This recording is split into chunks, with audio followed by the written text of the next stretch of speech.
이 시간 은혜 받으신 하나님 말씀은 예레미야 15장 19절 말씀입니다. 예레미야 15장 19절 말씀 다 같이 봉독하겠습니다. 야훼께서 이와 같이 말씀하시되 내가 만일 돌아오면 내가 너를 다시 이끌어 내 앞에 세울 것이며 내가 만일 헛된 것을 버리고 귀한 것을 말한다면 너는 나의 입이 될 것이라. 그들은 내게로 돌아오려니와 너는 그들에게로 돌아가지 말지니라. 아멘. 하나님이 우리의 소망 되심과 또 하나님이 우리들 가운데 긍정이 되어 주심, 그래서 모든 것을 이루어 주심을 온전히 찬양하기를 원합니다.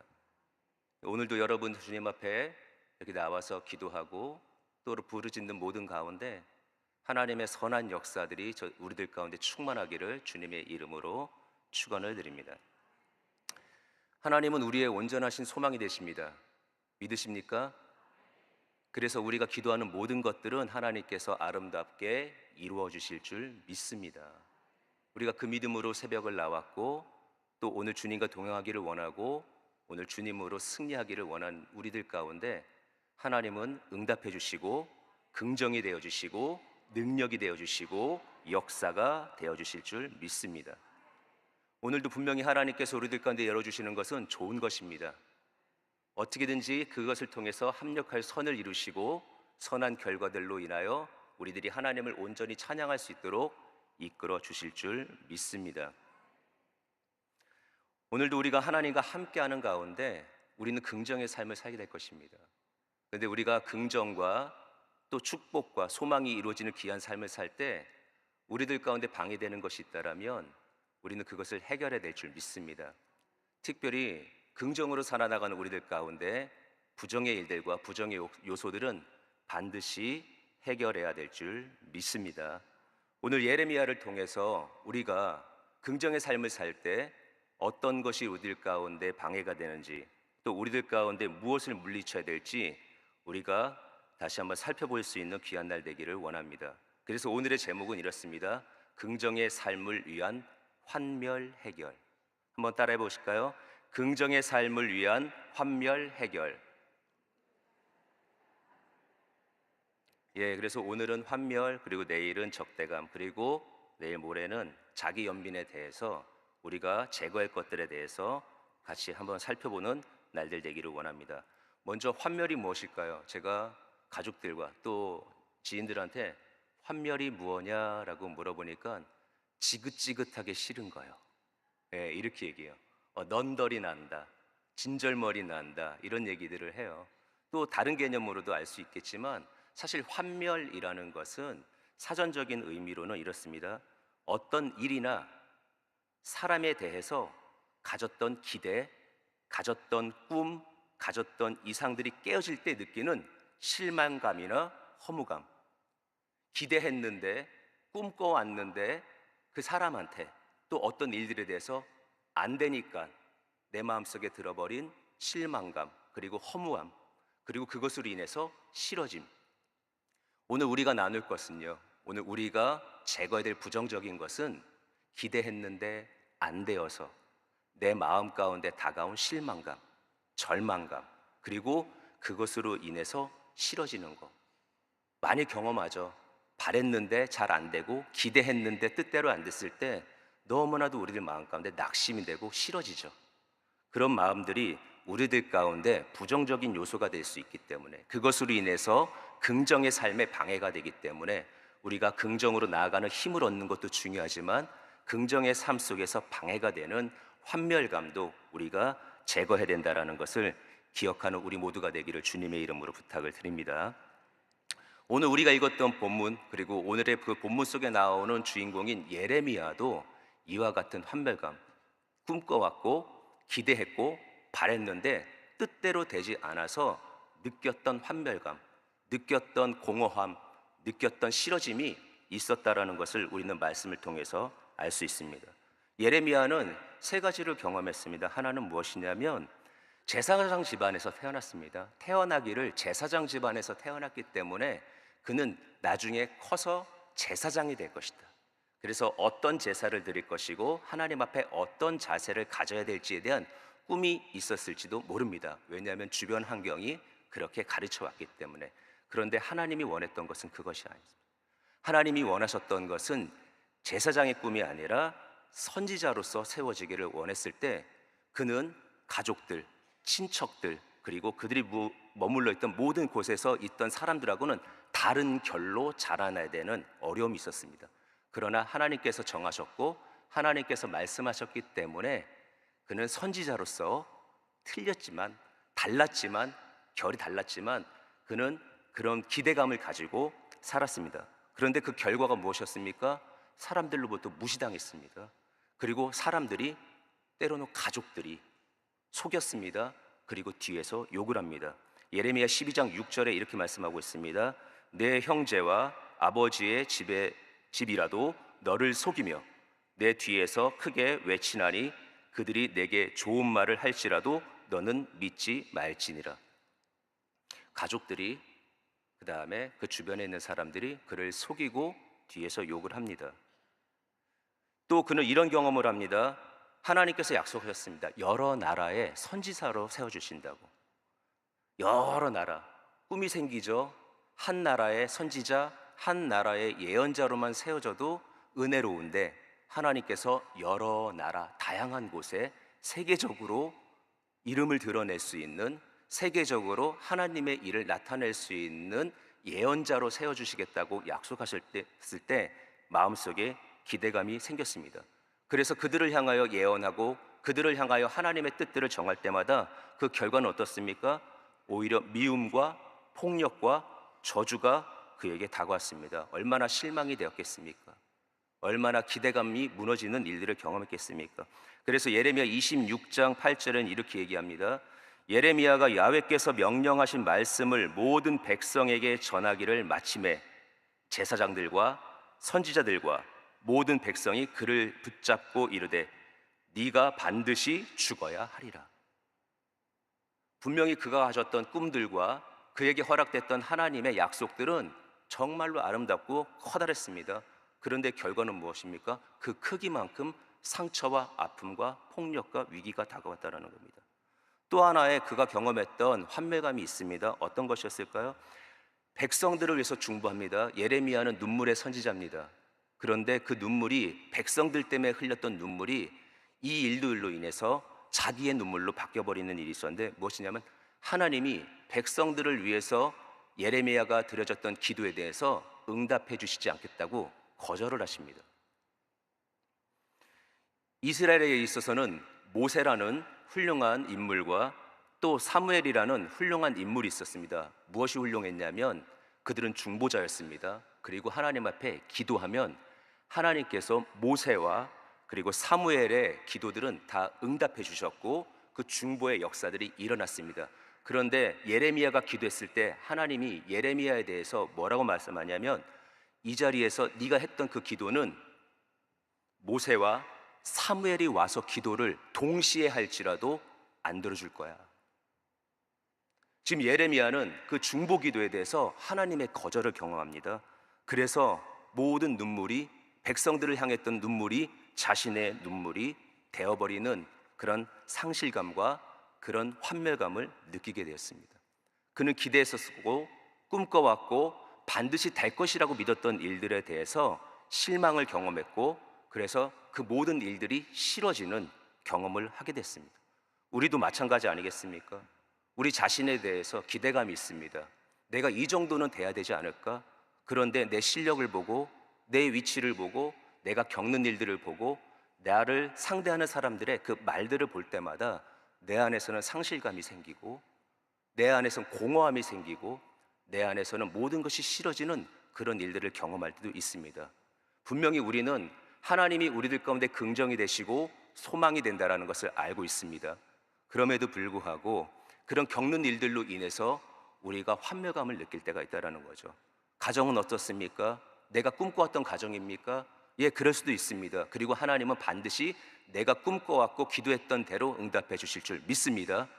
그런데 내 가정 속에서 일어나는 일들을 보고, 내 가족들 간의 관계들을 보고, 발생하는 상황들을 보고, 아픔을 보고 상처를 볼 때 내 안에 느껴지는 것은 가족들로 인한 상실감, 가족들로 인해서 오히려 싫어지는 환멸감을 느낄 때가 있다라는 거죠. 일터는 어떻습니까? 내 사업은 어떻습니까? 그리고 내 이웃과의 관계들은 어떻습니까?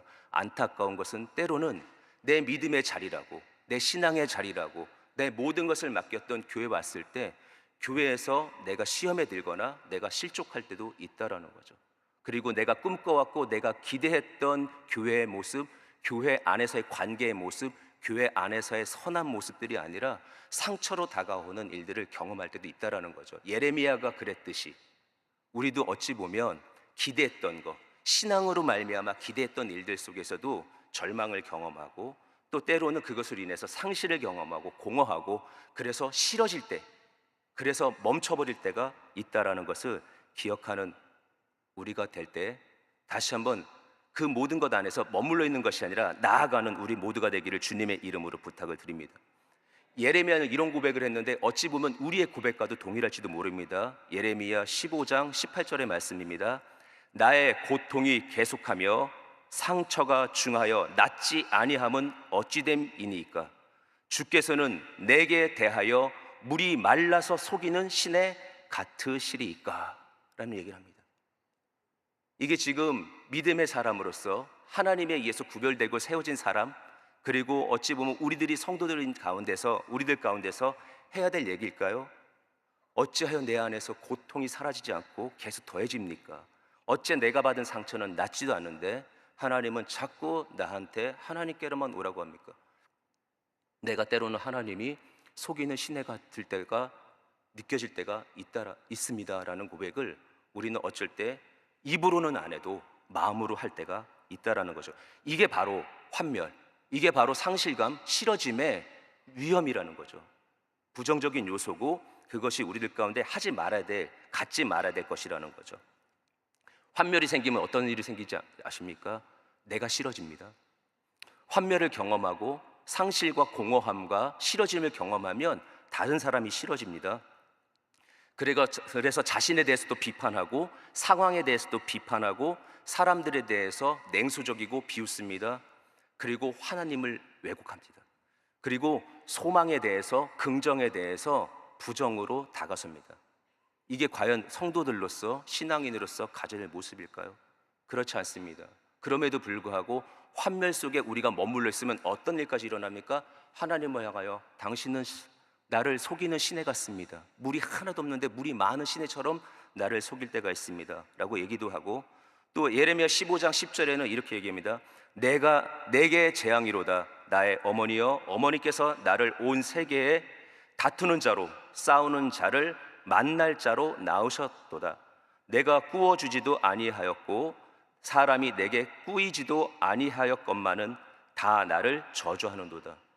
이게 지금 시야가 왜곡되고 나니까 내가 왜 태어났는지, 어머니 나 왜 그렇게 낳으셨어요?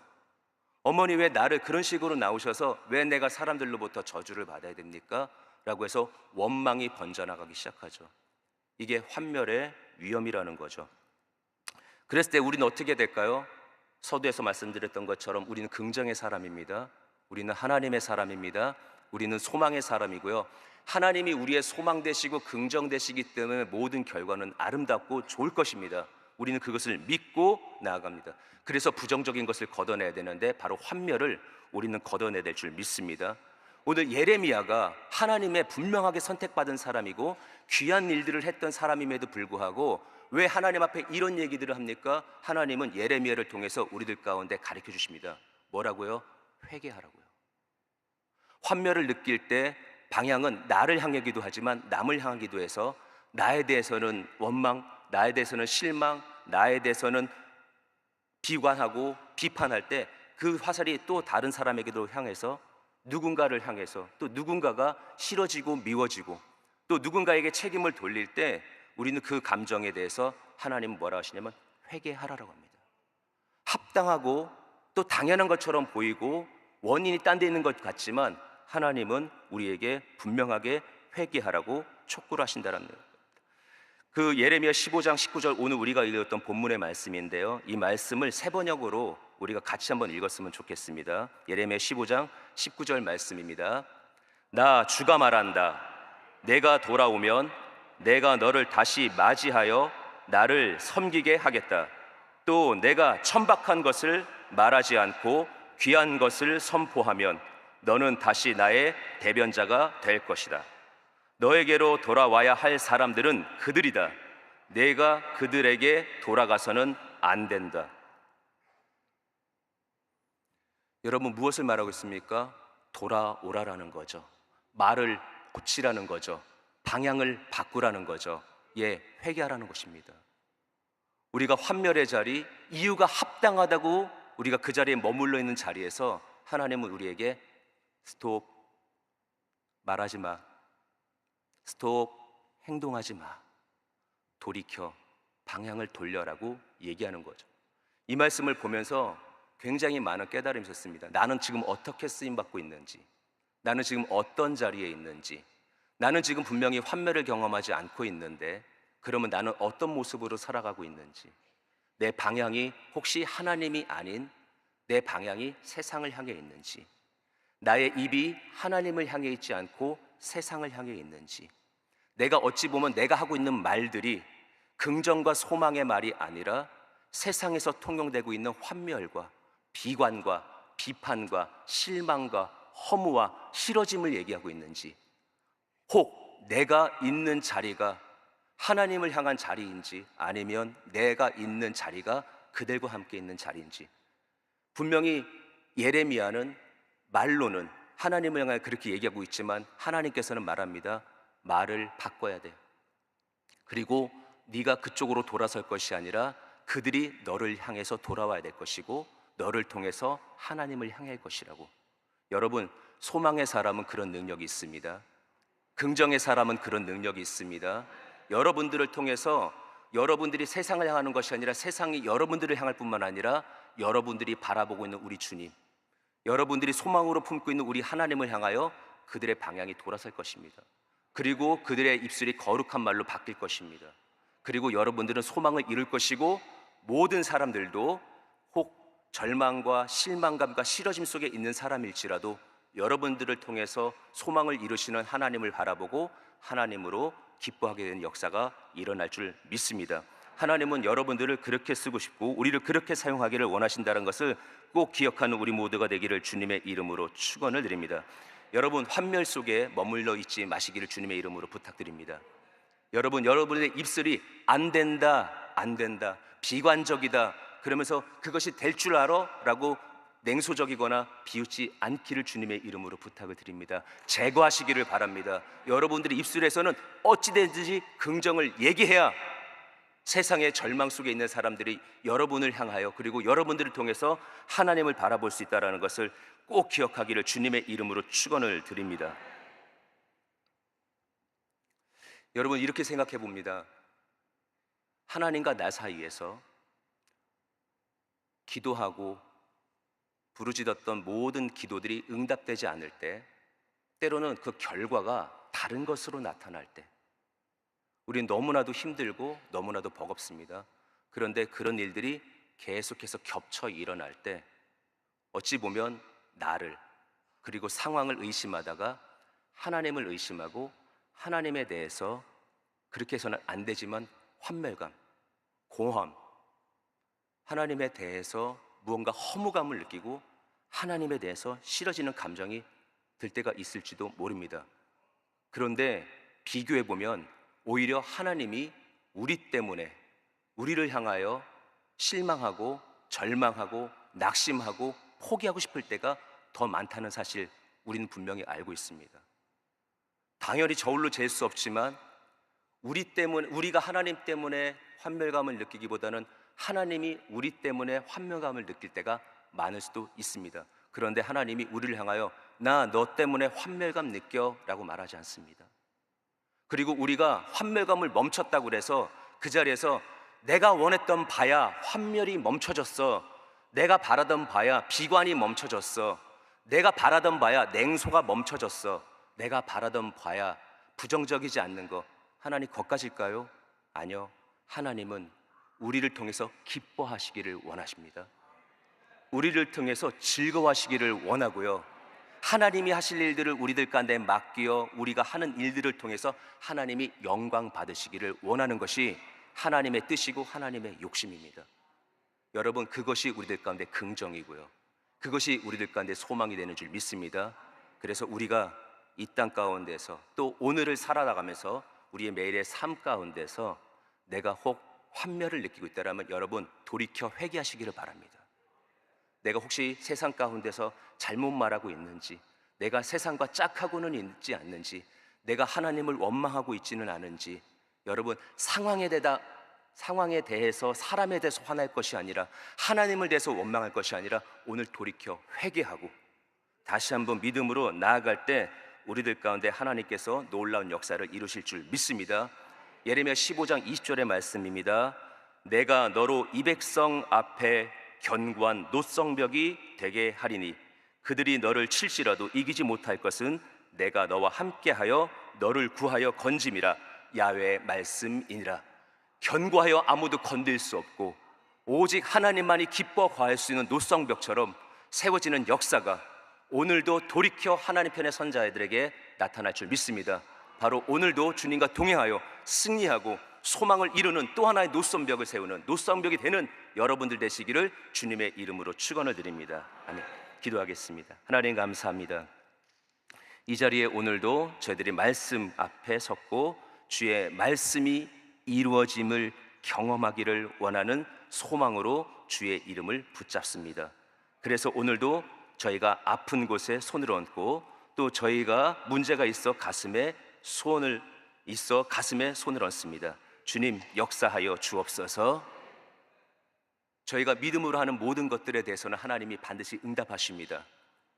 저희의 손이 아무 능력이 없는 손이라 할지라도 주님이 붙잡으시고 믿음으로 된 그 자리에는 하나님의 회복의 역사들이 일어날 줄 믿습니다. 치료될 줄 믿습니다.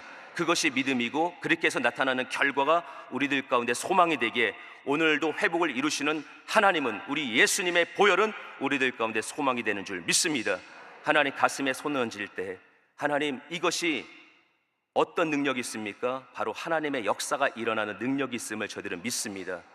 오늘도 가슴에만 손을 얹었지만 우리들이 품고 우리가 기도하는 모든 제목에 하나님의 선한 역사들이 일어나 문제는 해결되게 하여 주옵시고 소망은 이루어지게 하여 주옵시고 환멸은 떠나가게 하여 주시고 다시 한번 긍정으로 승리하는 저희 되게 하여 주옵소서. 나아가는 모든 믿음의 승부 속에 거치는 것들은 하나님 제거하게 하여 주시고 주의 능력으로 말미암아 반드시 승리하는 저희 되게 하여 주옵소서. 하나님, 오늘도 저희들 하나님 앞에 마음을 드린 것처럼 귀한 예물도 드렸사오니 그 손길이 하나님 축복하여 주옵시고 아버지 하나님의 능력이 그리고 하나님의 축복의 번지움이 그리고 세상이 돌이켜 하나님을 볼 수 있는 또 하나의 통로로 저희들의 환경이 쓰임받게 하여 주옵소서. 오늘도 그렇게 노선벽이 되는 저희들 주님의 이름 가운데서 축복받을 줄 믿사오며 예수님의 이름으로 간절히 기도드리옵나이다. 아멘. 하늘에 계신 우리 아버지여, 이름이 거룩히 여김을 받으시오며 나라가 임하시오며 뜻이 하늘에서 이루어진 것 같이 땅에서도 이루어지이다. 오늘 우리에게 일용할 양식을 주시옵고 우리가 우리에게 죄 지은 자를 사하여 준 것 같이 우리 죄를 사하여 주시옵고 우리를 시험에 들게 하지 마시옵고 다만 악에서 구하시옵소서. 나라와 권세와 영광이 아버지께 영원히 있사옵나이다. 아멘.